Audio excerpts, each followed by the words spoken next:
Salubungin natin ang bagong pag-asa. Pagkatapos ng dilim, may liwanag sa atin. Salubungin natin ang bagong umaga. Pagkatapos ng dilim, may liwanag sa atin.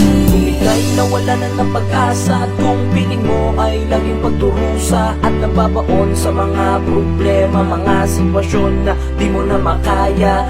Kung mga matay laging lumuluha sa paghihirap ay di na makalaya. Kung sa buhay mo ay laging may trahedya, tandaan mo lang may bagong pag-asa.